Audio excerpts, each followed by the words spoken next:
passar aqui a palavra para o doutor Mário Miranda Neto, companheiro Mário Miranda, né, para que possa seguir esse diálogo aqui com a gente. Por favor. Então, em primeiro lugar, boa noite. Então, de 20, 25 minutos, né, Jefferson, para dar mais tempo para o debate aqui. Eu vou tentar me controlar aí para necessidade de disciplina, né, já que a gente está falando, inclusive, de um tema que implica em estudos.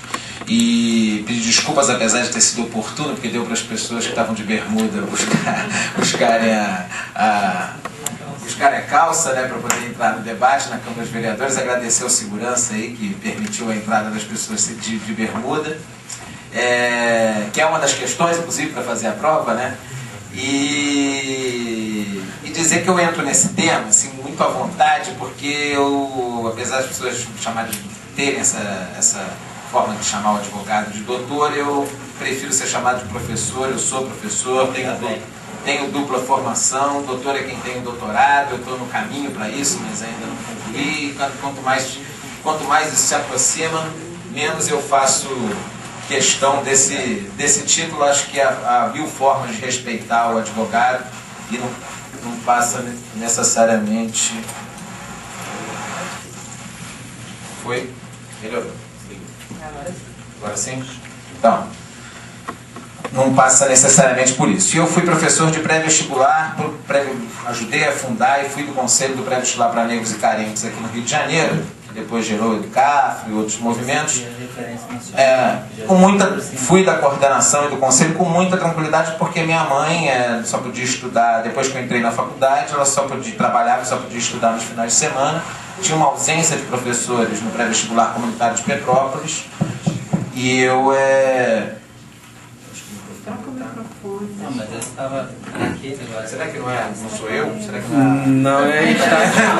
Acho que será que não é aquele? Acho que é isso aqui, ó. A sua energia e disposição está na diferença. Acho que é a lapiseira. Acho que é mesmo. Acho que era a lapiseira. Você está grampeado. Tá grampeado. Não, eu grampeado também já estou acostumado. Não é um problema. Mas então o que ocorre? Como eu estava dizendo, eu entrei como educador a partir de uma demanda dos pré-vestibulares comunitários, desse movimento. Gente.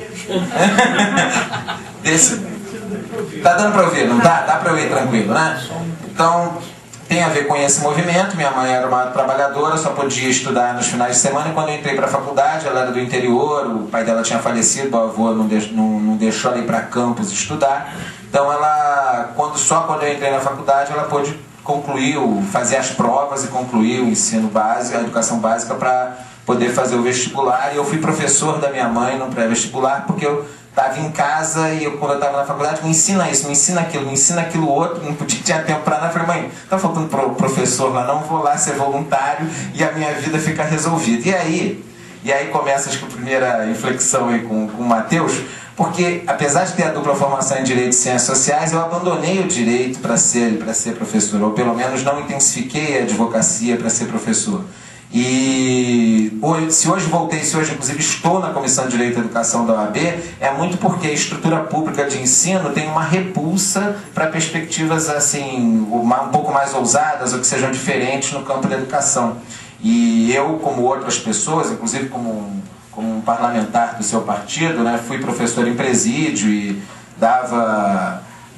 tinha um projeto de pesquisa, porque sou pesquisador no Instituto Nacional de Ciência e Tecnologia para a área de Justiça Criminal e Segurança Pública. Eu também sou formado em Ciências Sociais, fui para Antropologia, e tinha bolsas da FAPERJ para presos, né, para discutir o espaço prisional e a interlocução com eles.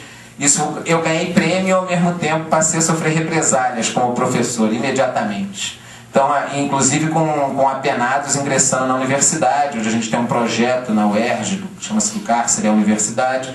Então a minha entrada no campo do direito tem a ver com a inexorabilidade de, infelizmente, ter que juridicizar alguns conflitos para poder garantir o direito à educação. E por isso que a OAB hoje tem essa comissão que chama-se Direito à Educação.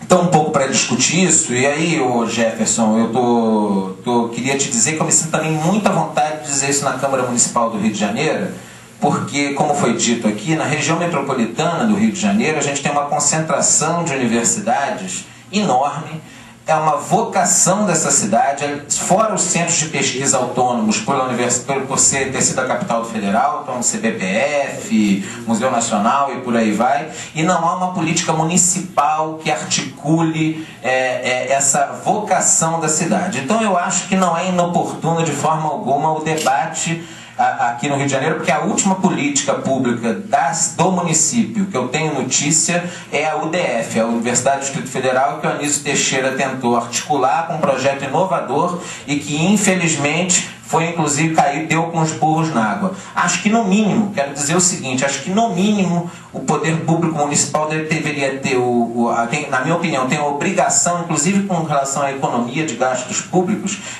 de estimular a construção de uma biblioteca única num lugar central da cidade, que funcione inclusive 24 horas por dia, para garantir essa vocação científica da cidade do Rio de Janeiro. Já falo como proposta, já que você é vereador, porque efetivamente você pensar que tem a UF do outro lado, o ERJ, o FRJ, a Rural, Cefet, todas as particulares, e você não tem uma estratégia, inclusive cada universidade dessa fica comprando livros e tendo gastos com determinados aparatos, quando na verdade no mínimo poderia ser feito um concerto a partir de uma articulação municipal, um concerto das verbas públicas dessas universidades para alguns aparelhos servirem aos estudantes de todas elas. Então, só para marcar de forma clara, e já coloco o compromisso da OAB ser parceira num projeto desse tipo para ajudar nesse concerto. Né? Claro, e tirar o muro da universidade, de que esse aparelho público servisse para todos, não só para os estudantes. Bom, dito isso,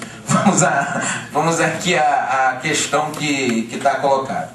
A primeira delas é que, assim, o histórico do acesso à Universidade do Brasil, como o Matheus disse, tem a ver com a questão de Coimbra, tem a ver com a discussão, inclusive, do preconceito com as pessoas que nascem em Pelotas, que foram estudar na França, os filhos dos donos de estância, enfim. E por isso voltavam com outros hábitos, e aí está a raiz do preconceito em Pelotas. Então, ou seja, essa é a primeira...